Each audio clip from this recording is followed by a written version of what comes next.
unsa mahal. Pasali. Maunang bisag unsa kagubot karon, bisag unsa kalisod karon, ni barugta kay ni salig ka sa Dios nga atoa sa langit. Hallelujah! Palakpakan ng Diyos. Mauna nga dili ta magproblema. Kay kung mag-uol ka, kung magproblema ka, where is your God? If you are worried, if you're thinking too much about this situation, now, where is your God? You believe that God promised that I will not abandon my children. Ang imo niya, dili na ako pasagdaan ang akong mga anak. Dili na ako pasagdaan na mamatay sa gutom ang akong mga tinawag. Salig kamo sa Diyos o salig kamo kanaga.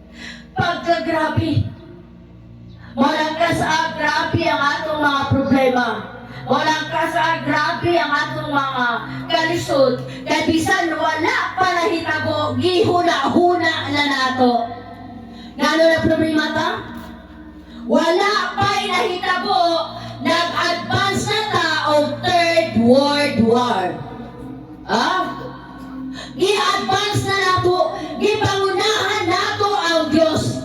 Mauna na problema ka, mauna na anxiety ka, mauna depressed ka, kay ngano wala pa, gihuna-huna na nimo. You have the advanced thinking. Nag-advance na ka. So kung nagsubra na ang imong panguna-una o kabalaga o kagool, unsay mahitabo kanimo. Grabe naman ang kabalaga. Lord, tulo ka bulan way suga. Tulo ka bulan walay kuryente. Tulo ka bulan. Unsaon na lang ni. Wala ko ipalit og solar light. Git pa mi sa Alcatraz. Iksoon nanguna na ka. Iunahan na nimo ang Diyos. Kung kay nadungog, pasalamati ang Diyos. Kung anak may tulo ka bulan, nga kalisod, hinagdumi, nga ang banay ni Jacob, sa 7 ka tuig, napuhi sila tungod sa kalisod. 7 ka tuig na abunda, 7 ka tuig na walay pagkaon. Iksoon, kung ikaw hadoon sa Diyos, mugamit ang Diyos o tawo aron ikaw tabangan. Amen? Ha? Maunang nahitabo kay Jacob, gigamit si Jose. Ha? Gigamit aron dalon dito sa Ehipto, aron mag-una siya sa iyang amahan. 7 ka tuig na abunda, 7 ka tuig na gutom. Pero nakasurvive sila o nakabalik sila sa the promised land of Israel na pertina nilang daghana. Ngano nakasurvive sila?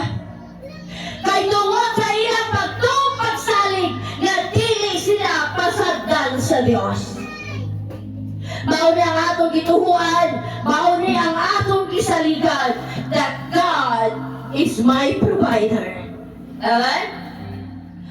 Ang Diyos ang atong provider.